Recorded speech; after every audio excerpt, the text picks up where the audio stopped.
प्रयागराज में 40 साल से आतंक का पर्याय बना अतीक अहमद अब इस दुनिया में नहीं रहा। 3 दिन में अतीक के परिवार में 3 लोग ढेर हो गए।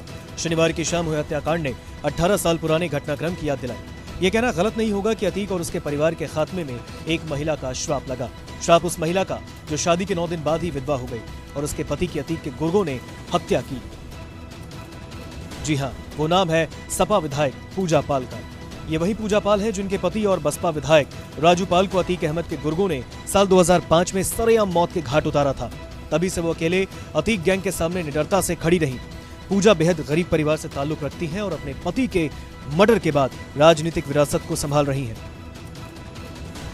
कौशाम्बी जिले की चायल सीट से विधायक हैं। पूजा का परिवार प्रयागराज के कटघर मोहल्ले में रहता था और वहीं से उन्होंने अपनी पढ़ाई की। पूजा पाल के पिता पंचर की दुकान चलाया करते थे। खुद पूजा कभी किसी अस्पताल में तो कभी किसी दफ्तर तो कभी किसी के घर में झाड़ू पोछा करके अपना गुजारा करती थी। अस्पताल जॉब के दौरान ही पूजा की मुलाकात राजू पाल से हुई। दोनों के बीच दोस्ती हुई, फिर ये दोस्ती प्यार में तब्दील हो गई। विधायक बनने के बाद राजू पाल ने पूजा से 16 जनवरी 2005 को शादी की। शादी के बाद पूजा अपनी ससुराल धूमनगंज स्थित उमरपुर नीवा पहुंची। शादी करके अपने प्यार को पाने के बाद पूजा बेहद खुश थी, लेकिन उसकी किस्मत को कुछ और ही मंजूर था। शादी के महज 9 दिन बाद यानी 25 जनवरी 2005 को पूजा पाल का सुहाग उजड़ गया। जी हाँ, शादी के 9 दिन बाद विधायक पति राजू पाल को दिन दहाड़े गोलियों से भून डाला गया। राजू पाल हत्याकांड ने पूरे शहर को हिंसा की आग में झोंका। अतीक ने इस काम की जिम्मेदारी अपने भाई अशरफ को सौंपी थी, पर पूजा ने ऐसे वक्त का हिम्मत से सामना किया और खुद को संभालकर राजू पाल की हत्या के मामले में पूजा पैरोकार बनी और राजनीति में कदम रखा। राजू पाल की हत्या के बाद उनकी राजनीतिक विरासत पत्नी पूजा पाल ने संभाल ली। मायावती ने खुद प्रयागराज पहुंचकर पूजा पाल को बसपा से उप विधानसभा चुनाव का टिकट सौंपा, लेकिन पूजा पाल चुनाव हार गई। फिर साल 2007 और 2012 में पूजा 2 बार बसपा के टिकट पर विधायक चुनी गई, लेकिन 2017 में बीजेपी के सिद्धार्थनाथ सिंह ने चुनाव हरा दिया, जिसके बाद पूजा ने 2017 में बसपा का दामन छोड़कर सपा का दामन थामा। अखिलेश यादव ने भी उन पर विश्वास जताया और 2019 में लोकसभा का टिकट सौंपा। इसके बाद सपा ने साल 2022 में पूजा पाल को चायल सीट से टिकट दिया, जहां से वो विधायक चुनी गई। दरअसल 2004 में शहर पश्चिमी से विधायक अतीक अहमद फूलपुर से सांसद बनकर लोकसभा पहुंचे तो ये सीट खाली हो गई।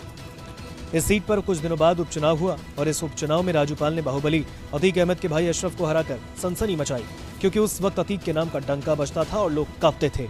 अतीक के खिलाफ कोई आवाज नहीं उठा सकता था, लेकिन राजू पाल ने तो उनको भारी पराजय दे डाली। अशरफ की हार अतीक खेमे में खलबली मच गई थी। राजू पाल के विधायक बन जाने के महज कुछ ही महीने बाद उनकी शादी पूजा पाल से हुई, मगर राजू पाल के विधायक और शादी की खुशी ज्यादा दिन कायम न रह सकी। 25 जनवरी 2005 को राजू पाल का काफिला जैसे ही सुलेम सराय में जीटी रोड पर पहुंचा तो काफिले को रोककर गोलियों की बौछार हुई, जिसमें राजू पाल समेत 3 लोग मारे गए। इस सनसनीखेज हत्याकांड ने यूपी की सियासत को गरमाया। इतना ही नहीं, इस हत्याकांड के बाद तत्कालीन सांसद अतीक अहमद और उनके भाई अशरफ का नाम सामने आया। तब पूजा पाल ने रोते हुए कहा था कि अतीक और उसके गुर्गों ने जो हाल मेरे पति का किया है वैसा ही हाल उनका भी होगा, और लगभग 18 साल बाद वैसा ही हुआ। 3 दिन के अंदर अतीक के परिवार का नामो निशान मिट गया। अतीक अशरफ की मौत मामले में पूजा पाल ने मीडिया कर्मियों से बात की और कहा कि जो जैसा करता है वैसा ही भरता है। इतिहास खुद को दोहराता है और इंसान के कर्मों का फल इसी धरती पर मिलता है।